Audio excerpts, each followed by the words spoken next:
As as नहीं रखी गई है। अरे आप लोग शांत रहो भैया, वरना सब सफेद कपड़े पहने हुए हो, लोग कहेंगे मीडिया वाले सब सेवा दल के लोग आगे दिखते हैं यहाँ पर। चेहरे पर उनके आएगी खुशी और हो जाएंगी सारी शिकायतें गुम। अपने हीरे को पहनाइए हीरा और कहिए हीरा हो तुम।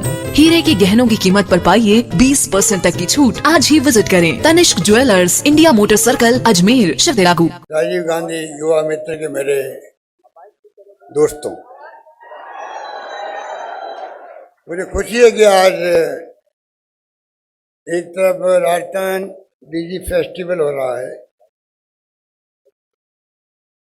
दूसरी तरफ राजस्थान राजीव गांधी युवा मित्र इंटर्नशिप का कार्यक्रम भी रखा गया है। और आज अभी दोपहर को आरटेट centre of advance technology Rajiv ji के नाम से इसका उद्घाटन हुआ।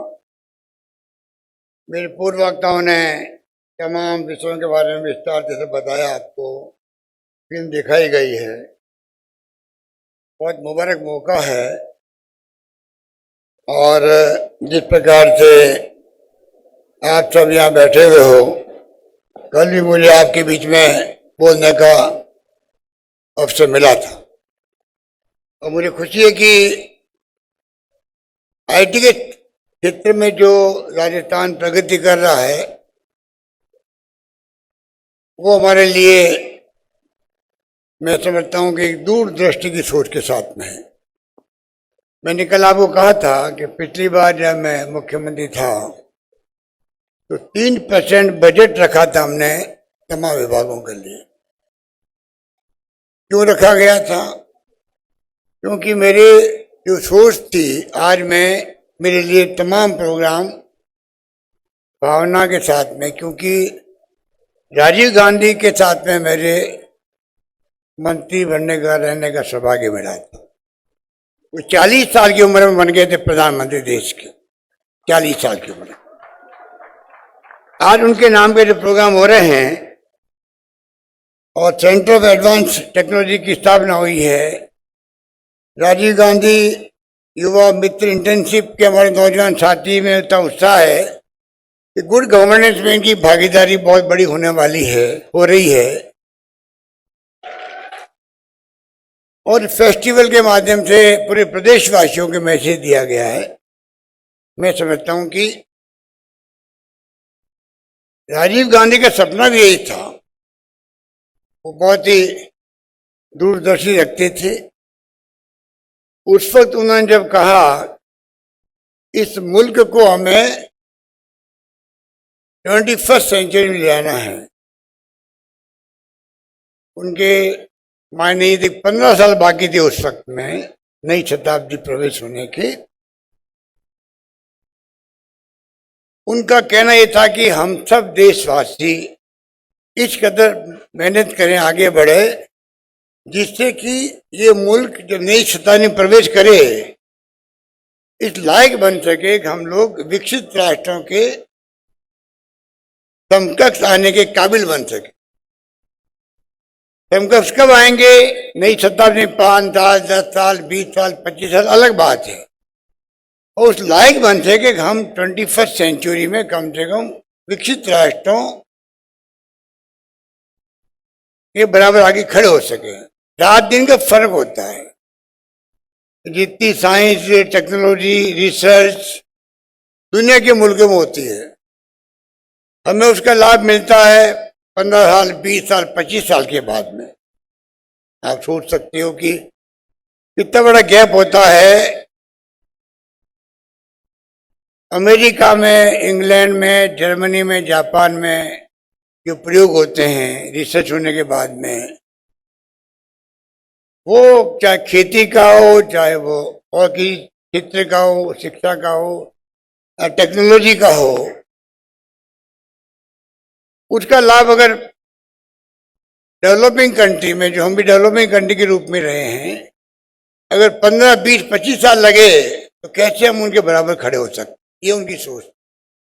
यही सोच के उन्होंने कहा हमें अपने देश को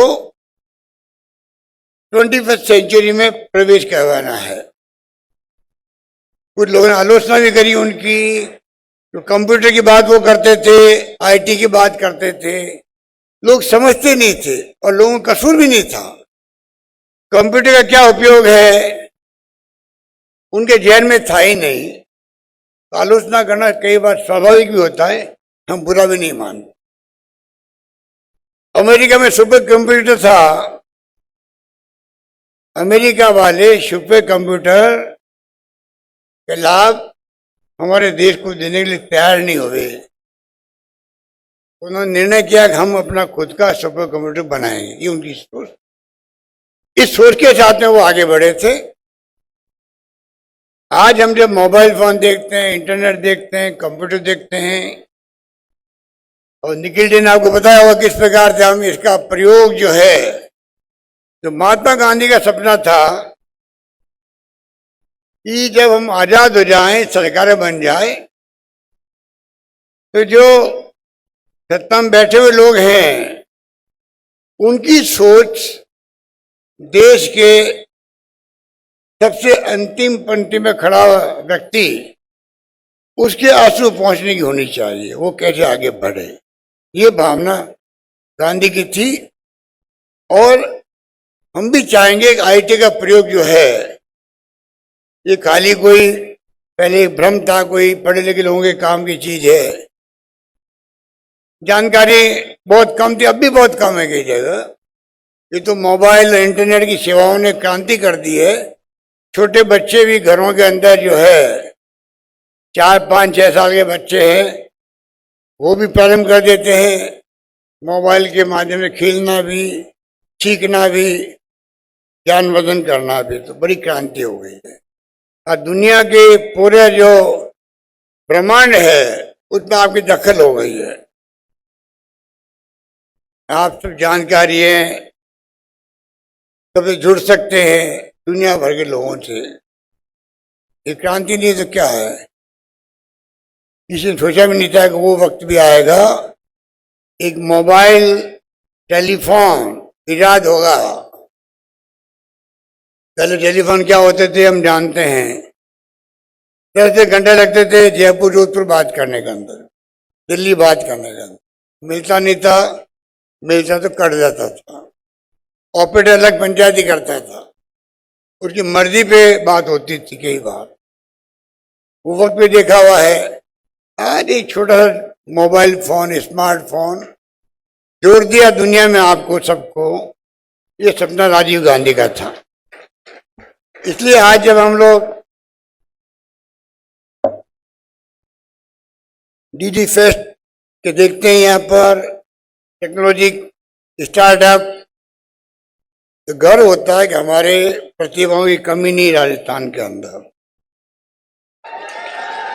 आपने देखा होगा, एग्जीबिशन देखी होगी, फेस्टिवल देखा होगा। कल मैंने देखा, मैं बहुत प्रभावित हुआ।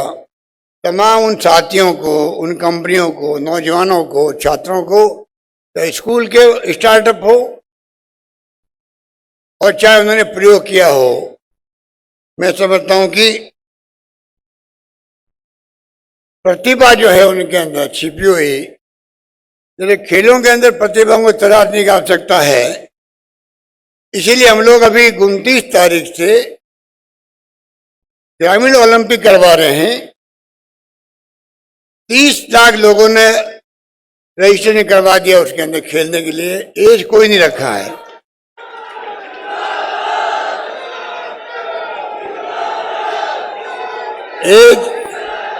एज नहीं रखी गई है। अरे आप लोग शांत रहो भैया, वरना सब सफेद कपड़े पहने हुए हो, लोग कहेंगे मीडिया वाले सब सेवा दल के लोग आगे दिखते हैं यहाँ पर। आप प्लीज शांति से बैठे रहें। तो मैं कहना चाहूंगा कि पूरी क्रांति का फायदा हम कैसे लें। एक तरफ तो इंटर्नशिप के लोग बैठे हैं यहाँ पे बच्चे, उनको बहुत बड़ी जिम्मेदारी दी गई है, जिसका बता दिया, आपको प्रेजेंटेशन बताया गया है, आप सब जानते हैं, ट्रेनिंग आपकी हो चुकी है। आप उस गरीब का भला कर दोगे, गांव के परिवार का भला करोगे, जिनके लिए आपको जिम्मेदारी सौंपी गई है। ये कोई कम बात नहीं है। ये खाली आपको कोई सर्विस नहीं दी गई है, आप एक प्रकार से सोशल वर्कर की तरह भी हैं, एक्टिविस्ट की तरह भी हैं। आपकी जिंदगी में जो आपके अनुभव होंगे, मैं दावे के साथ कह सकता हूं, आपकी वो पूंजी के रूप में आपके साथ चलेंगे जीवन भर। मैं खुद जब बचपन में घूमता था अकाल सूखे के अंदर, अकाल सूखा पड़ता ही रहता था राजस्थान के अंदर, मजदूरी की लोग मांग करते थे, पीने के पानी की मानवों को भी, मनुष्यों को और पशुओं की जरूरत होती थी, चारे का प्रबंधन अलग करना पड़ता था, तो गांव गांव घूमते थे। उससे हमें सीखने को मिला, और जो मैंने सीखा गांव गांव में जाकर के, घर घर जाकर के पूछ के क्या तकलीफ आपको है, हम आपके सुख दुख में साथी बनने आए हैं, वही भावना आप सब में होनी चाहिए। आप प्रत्येक ग्रामवासी को बताएं हम आपके सुख दुख के साथी हैं, इसलिए हम आपके यहाँ आए हैं। ये भावना आपकी होनी चाहिए। अनिल अग्रवाल जी को आज जो बुलाया गया है वो इसीलिए आपके सामने बुलाया गया था। उन्होंने खुद ने अपने मुंह से भी कहा कि बचपन में वो चौमू और रिंगस में यहाँ पढ़ते थे, यहाँ रहते थे। आप सोच सकते हैं चौमू और रिंगस का व्यक्ति जो कहते हैं ना तो सड़कें थी, ना बाथरूम थे और ना घड़ी थी, रेलगाड़ी आती तो मालूम पड़ता कितना टाइम हो गया है। वहां से उठ करके आज ये लंदन में रहते हैं, और देश के अंदर जो उन्होंने कंट्रीब्यूट किया है उसको हम भूल नहीं सकते। और बाड़मेर के अंदर आप कल्पना कीजिए, कंट्री का 20% तेल निकलता है, वो हमारे प्रदेश के अंदर बाड़मेर में निकलता है 20%। आज वहाँ रिफाइनरी लग रही है और इनकी कंपनी जो है वहाँ गैस की खोज कर रही है। उम्मीद करते हैं कि थोड़ी बहुत गैस मिली है, आगे और कामयाब होगी इनकी कंपनी। इनका सपना है कि मैं किस प्रकार से राजस्थान में खनिज संपदा के भंडार भरे पड़े हैं पूरे प्रदेश के अंदर। ये बार बार जबकि आते हैं जयपुर तो कहते हैं राजस्थान वो राज्य है जहाँ खनिज संपदा इतनी ज़्यादा है, सोना चांदी पोटेशियम तो दुनिया में, हमारे यहाँ बीकानेर हनुमानगढ़ में है, दुनिया में 2-3 जगह ही है, अभी बता रहे थे। सब कुछ यहाँ पर है, टैलेंट यहाँ पर है। उस टैलेंट को तराशने की आवश्यकता है, जिसका काम हम शिक्षा के माध्यम से, आईटी के माध्यम से करना चाहते हैं। इसीलिए आज संस्थाएं जो राजस्थान में हैं वो राजस्थान पहले वाला राजस्थान नहीं रहा है। आज यहाँ पर आईआईटी है, आईआईएम है, ट्रिपल आईटी है, एम्स आ गया जोधपुर के अंदर, निफ्ट आ गई संस्थान, आयुर्वेद यूनिवर्सिटी यहाँ पर है, लॉ यूनिवर्सिटी यहाँ पर है। 20 साल पहले जब मैं सीएम बना था, 22 साल पहले, तो खाली 6 विश्वविद्यालय थे और 80 विश्वविद्यालय राजस्थान के अंदर, 80 विश्वविद्यालय। और हर जिले में पहले हम लोग देखते थे जयपुर, उदयपुर, जोधपुर में मेडिकल कॉलेजेस हैं, अजमेर में 4 कॉलेज थी मेरे ख्याल से। आज राजस्थान के 33 में से 30 जिले में मेडिकल कॉलेज खुलने जा रही है। आप कल्पना कर सकते हैं कितने बड़ा आगे बढ़ रही चिकित्सा के अंदर। शिक्षा का जाल बिछ गया। यहाँ पे कॉलेजेस तो हमने 75 वर्ष में कॉलेज खोली 250, और मैंने अभी 4 साल में खोल दिए 211 कॉलेज खोल दिए 4 साल के अंदर। 91 कॉलेजेस, 94 कॉलेजेस गर्ल्स की है, और हमने ये भी कह दिया है कि जहाँ गर्ल्स 500 लड़कियां पढ़ेगी गांव में, कस्बे में, वहाँ नई कॉलेज खोल दी जाएगी लड़कियों के लिए। ये हमने फैसला किया है। और शायद आपको मालूम होगा यहाँ गर्ल्स बहुत कम बैठी हुई है वैसे तो, परंतु लड़कियां जो है उनकी पढ़ने वालों की संख्या लड़कियों की लड़कों से ज्यादा हो गई राजस्थान के अंदर। वो वक्त भी आज राजस्थान में आ चुका है। आप सोच सकते हो कि जो सरकार की सोच है वो यही है, राजस्थान के नौजवानों को रोजगार मिले, नौकरियां लगाई हमने, 1,20,000 के लगभग लग चुकी है। 1,20,000 के आसपास चल रहा है, इंटरव्यू चल रहे हैं, एग्जाम हो रहे हैं, प्रोसेस में है। और 1,00,000 की घोषणा में नबी करी है 22-23 के बजट के अंदर करी है। कहने का मतलब ये है राजस्थान में कैसे हम चहुमुखी प्रगति करी, शिक्षा में, स्वास्थ्य में, पानी में, बिजली में, सड़कों में, सोशल सिक्योरिटी प्रदान करें। 90 लाख लोगों को आज हम पेंशन दे रहे हैं, बुजुर्गों को, विधवाओं को, निःशक्तजनों को। ये तमाम बातें चिरंजीवी योजना है, मालूम है। तो जो हमारे साथी युवा मित्र इंटर्नशिप कर रहे हैं राजीव गांधी के नाम से, उन सब के टिप पे होना चाहिए सरकार की फ्लैगशिप प्रोग्राम क्या क्या है, किस प्रकार आप उनको पहुंचाएं उन घरों तक जो वंचित रह गए हैं। क्योंकि इतनी शानदार योजना देश में कहीं पे भी नहीं है। ये सोशल सिक्योरिटी है। कुछ लोग कहते हैं रेवड़ियां बढ़ रही है, ये रेवड़ियां नहीं है।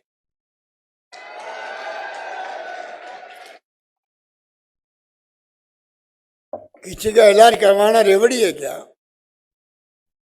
आज 10 लाख तक का बीमा कर दिया सब लोगों का, पूरे प्रदेशवासियों का, अमीर गरीब कोई भी हो। आप सोचिएगा, kidney transplant, liver transplant, organ transplant, किसी का काम पड़ गया मान लो। पहले मैं क्या सोचता था, मैं जानता हूं कि किसी दोस्त की बात सुनते थे, इनके घर पे लीवर ट्रांसप्लांट की नौबत आ गई तो घबरा जाते थे घर वाले। आज आपको जान के खुशी होगी 10 लाख के अलावा भी अगर किसी काम पड़ गया लीवर ट्रांसप्लांट का, किडनी ट्रांसप्लांट का, MRI CT स्कैन तो फ्री कर दिए हम लोगों ने। पर अगर ऑर्गन ट्रांसप्लांट भी करना है किसी को, 10 लाख के अलावा उसको खर्चा सरकार देगी ट्रांसप्लांट करवाने का। हिंदुस्तान में कहीं नहीं है, पूरे देश में ऐसी स्कीम कहीं नहीं है। अब मैं चाहता हूं, मेरी मार्मिक अपील आपसे कि आप लोग जो हैं जिनको जिम्मेदारी सौंपी गई है, आप कम से कम एक परिवार भी वंचित नहीं रहे। कई अनपढ़ होते हैं, कई लापरवाही कर देते हैं। बीमारी हर घर में कभी न कभी आती है। उस वक्त कम से कम उनको विश्वास रहे, बहुत बड़ी बात। और उसी स्कीम में हमने 5 लाख का बीमा कर दिया एक्सीडेंट का भी। तो एक्सीडेंट में मर जाता बेचारा। एक्सीडेंट का मतलब खाली रोड एक्सीडेंट नहीं है, अगर डूब गया पानी में और कोई हादसा हो गया। अभी बरसात में कई लोग डूब गए थे, सबके घरों में 5-5 लाख रुपए पहुंच गए। ये स्कीम है वो शानदार। इसलिए मैं कहना चाहूंगा कि आप लोग दिमाग में रखें किस प्रकार से आपको इन्वॉल्व होना है, काम करना है। और आपका जो अभी टाइम होगा, ये आपके लिए, मैं रिपीट करूंगा, ये जो आप ईमानदारी से काम करेंगे, समर्पित होकर काम करेंगे, प्रतिबद्ध होकर काम करेंगे, निष्ठा के साथ काम करेंगे, तो आपको इतने अनुभव मिलेंगे गांव वालों से, आप कल्पना नहीं कर सकते। वो अनुभव आपकी जिंदगी में, आप कहीं जाओगे, चाहे आप राजनीति में आओ, चाहे आप उद्योग लगाओ, नौकरी करो, कहीं जाओगे तो आपके ये अनुभव, गांव वाला अभी सेवा कर रहे हो आप लोग, वो आपके हमेशा आपके लिए अनुभव का काम करेगा, आपको रास्ता दिखाएगा, सही मार्ग दिखाएगा, मैं कह सकता हूं। इसलिए मैं कहना चाहूंगा कि जो फैसले हमने किए हैं वो फैसले लाजवाब है, दूरगामी परिणाम देने वाले हैं। निखिल डे जी ने कल यहाँ पर परिचय करवा सब तबकों से, चाहे किसान हो, चाहे वो मजदूर हो, चाहे रेवड़ी वाला हो, ठेले वाला हो, निःशक्तजन हो। ये IT का प्रयोग इतना शानदार रहा। अभी कोरोना के अंदर हमने 500 से अधिक VC किए, 500 से अधिक मैंने वीडियो कॉन्फ्रेंसिंग करी है। 300-350 तो खाली कोरोना के लिए थी। उसके अंदर राजस्थान वो राज्य आज है जहां हर ग्राम पंचायत जुड़ी हुई है, वीडियो कॉन्फ्रेंसिंग जुड़ी हुई है। और वो ऐसी बात होती है जब हम सामने बैठ के बात कर रहे हैं। हमने वार्ड पंचों से सरपंचों तक से बात करी। सबको इन्वॉल्व किया। आपको मालूम है राजस्थान वो राज्य रहा कोरोना के प्रबंधन में नंबर 1 था देश के अंदर, सब जानते इस बात को। दुनिया के अंदर नाम हुआ भीलवाड़ा मॉडल का। जब कोरोना आई था तो जिस प्रकार से मॉडल तैयार किया हम लोगों ने, और जिस प्रकार से कोरोना के अंदर व्यवस्था हुई है, दवाइयाँ फ्री 40-40 हजार के इंजेक्शन फ्री दिए हम लोगों ने, ऐसा कहीं नहीं हुआ। दवाइयाँ जरूरत पड़ती थी चार्टर प्लेन से मंगाते थे बॉम्बे से, एक दिन में डिले नहीं होना चाहिए। ऑक्सीजन के लोग मारे गए ऑक्सीजन के अभाव में पूरे देश भर के अंदर। राजस्थान में हमने ऑक्सीजन के अभाव में किसी को नहीं मरने दिया। शानदार तरीके से काम आप सबका आशीर्वाद से हुआ। और तो और मैंने कहा कोई भूखा नहीं सोना चाहिए। मुझे कहते गर्व है, हमने पॉलिटिकल पार्टी को बुलाया, सबको बातचीत करी, उनको इन्वॉल्व किया, कार्यकर्ताओं को, धर्मगुरुओं को किया, एनजीओ को किया, एक्टिविस्ट को किया। और हमारे राजस्थान के संस्कार भी है आम लोगों के अंदर भी।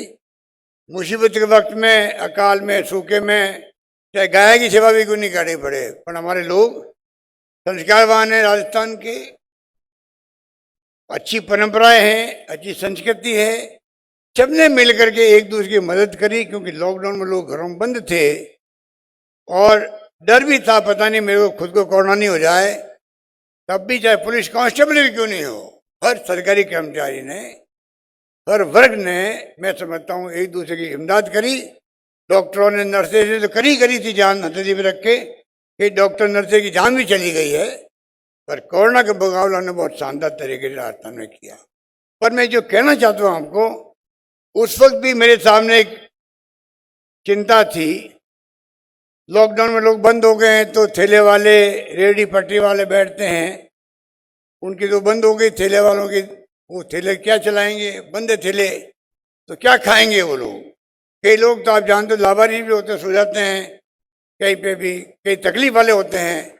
हमने सर्वे करवाया सबका, और सर्वे कराने के बाद में आईटी के माध्यम से हमने, अभी जो कि लड़ो जी कह रहे थे आपको, डीबीटी करिए, डायरेक्ट बेनिफिट किया उनको बैंकों के माध्यम से। डायरेक्ट बैंकों में पैसा पहुंचे, उन सबके खाते खुलवाए गए, और 35 लाख लोगों को 5 बार हम लोगों ने 1,000 1,500 रुपये भेजे, जिससे आदमी भूखा नहीं रहे। तो एक प्रयोग किया, वो भी इस प्रकार से हम लोगों ने कोरोना काल के अंदर भी, चाहे वीडियो कॉन्फ्रेंसिंग से गवर्नेंस की हो या गरीबों की इमदाद करी हो। इस प्रकार ये आईटी जो है, हम लोग गरीब को बिंदु मान करके, चाहे वो किसान है, मजदूर है, कोई वर्ग का है, कैसे उनको हम फायदा पहुंचाएं, इस दिशा में काम बढ़ रहा है। और जितना प्रयोग हो रहा है राजस्थान के अंदर, हमारे यहाँ कोई कमी नहीं है। भामाशाह केंद्र पिछली गवर्नमेंट के बना हालांकि अच्छा बना है, हम उसका उपयोग भी करें। डाटा सेंटर बना हुआ, उसका हम उपयोग कर रहे हैं। हम उनकी तरह नहीं है जो सरकार बदल दे काम बंद कर दे। हम तो उनके काम को आगे बढ़ाते हैं। सरकार बदल जाओ भलाई, हमारी सरकार आई तो हम उनको काम को आगे बढ़ा रहे हैं। ERCP है 13 जिलों की पीने के पानी योजना। प्रधानमंत्री जी हम बार बार रिक्वेस्ट करेगा, आप कृपा करके इसको राष्ट्रीय परियोजना घोषित करो। जो वादा किया आपने जयपुर में, अजमेर में, हम छोड़ने वाले नहीं है प्रधानमंत्री नरेंद्र मोदी जी को। लगातार लगातार लगातार मांग करते रहेंगे। 2 लाख हेक्टेयर पानी सिंचाई का, 2 लाख हेक्टेयर पानी सिंचाई का मिले लोगों को। 13 जिले में पानी पहुंचे पीने का। राष्ट्रीय परियोजना घोषित होगी, जल्दी होगा, वरना हमने काम बंद नहीं किया। उनके कहने के बावजूद भी 9,000 करोड़ रुपये रखे मैंने अभी, उसके लिए काम चालू, चलता रहे, आगे बढ़े। इस प्रकार से आईटी का प्रयोग जो है हम हर क्षेत्र में करेंगे। आईटी को बढ़ावा देंगे। आज इंक्यूबेटर सेंटर बने हैं, स्टार्टअप आगे आ रहे हैं।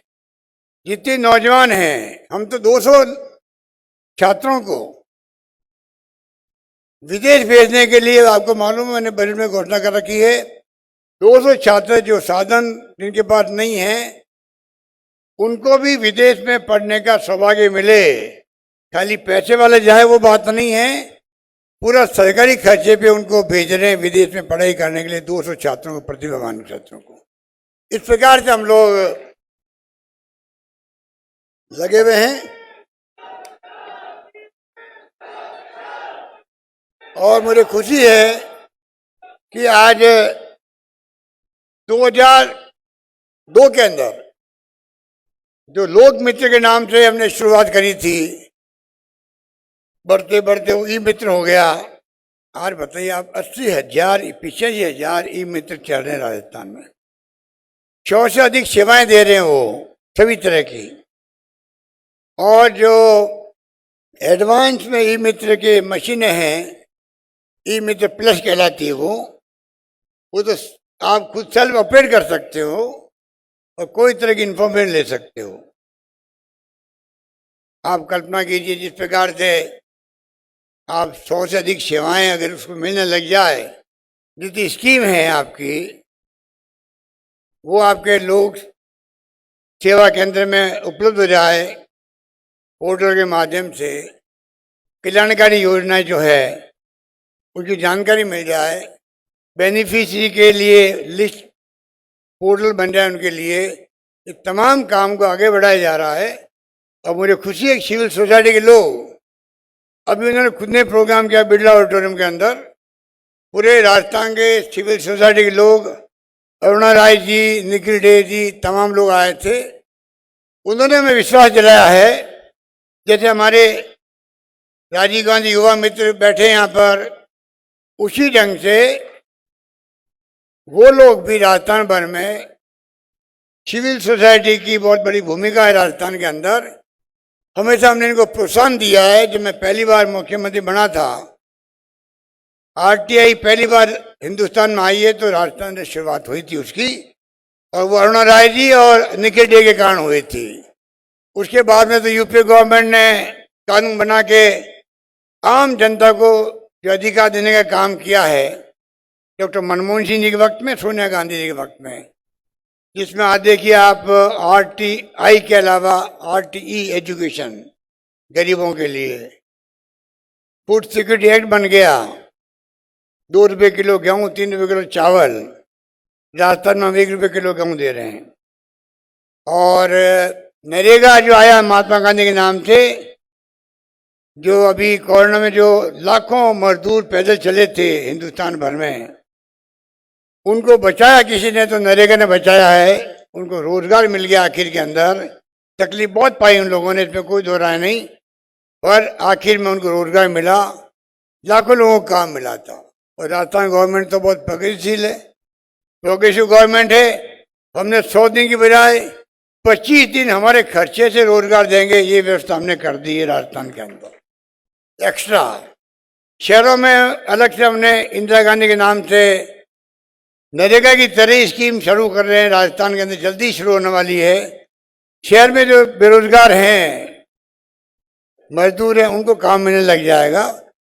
इस प्रकार से चारों बजट जो है हमारे, अगर कोई रिसर्च करे तो पाएगा कि ऐसा बजट हिंदुस्तान के अन्य राज्यों के मुकाबले में हम किसी से कम नहीं हैं, ये मैं दावे के साथ में कह सकता हूँ आपको।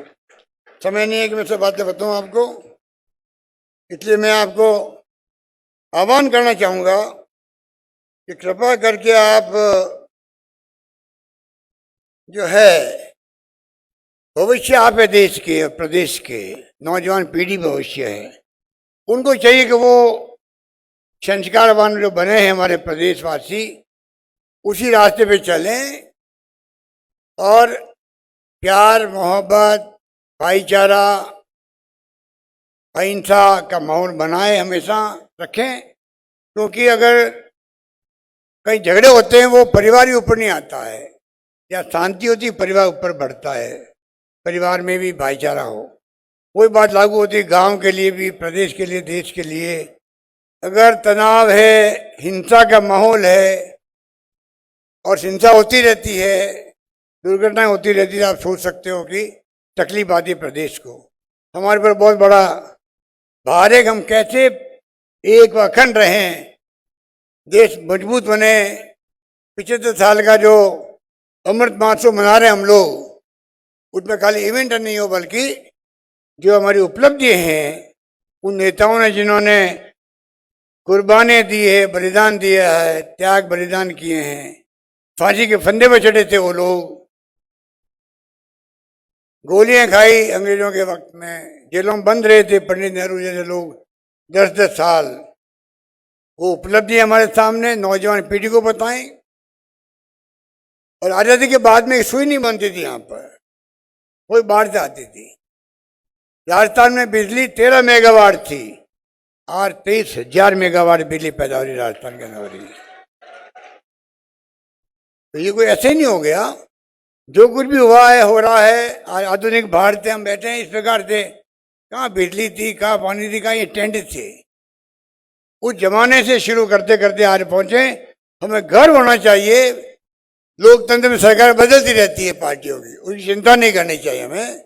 और हम जिन्होंने कंट्रीब्यूट किया है, प्रधानमंत्री हो चाहे वो आम नागरिक हो, फ्रीडम फाइटर हो, उन सब की कुर्बानियों को, त्याग को, बलिदान को, उनकी उपलब्धियों को, उनकी भागीदारी को अगर हम पढ़ाएंगे बच्चों को, नौजवान पीढ़ी को, जो कल का भारत का निर्माण करने वाले वही बनेंगे, तब जाके वो अगली पीढ़ी को बता पाएंगे अपने बारे में, देशवासियों के बारे में। और ये गर्व जो होता है, मोटिवेशन होता है, ये देश को मजबूत बनाता है, सबकी भागीदारी करता है, देश एक रहे, अखंड रहे। हमारे यहाँ अनेकता में एकता, अलग अलग भाषाएं हैं, बोलियां हैं, जाति हैं, धर्म हैं, हम सब मिलके चलेंगे तभी तो मजबूत रहेगा मुल्क। वरना पाकिस्तान बना था धर्म के नाम पर, मुस्लिम होने के नाते पाकिस्तान बना दिया गया जबरदस्ती। हम तो अलग बनेंगे मुसलमान की धर्म के नाम पर। 2 टुकड़े क्यों हो गए फिर पाकिस्तान के? अगर धर्म के नाम पे मुल्क बनते हैं, हिंदू धर्म के नाम पे मुल्क बनाने की बातें की जा रही है, अगर धर्म के नाम पे मुल्क बन सकते होते तो पाकिस्तान 2 टुकड़े क्यों होते? कोई जवाब है किसी के पास में? इंदिरा गांधी के जमाने के अंदर बांग्लादेश अलग बन गया, भाषा के नाम पे अलग बन गया। वहां उर्दू बोलते हैं, पाकिस्तान में नहीं बोलते हैं।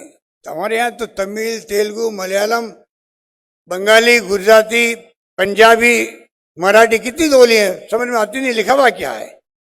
इतने बड़े मुल्क को आप एक अखंड रखोगे। 75 साल में ही भूमिका अदा करी है।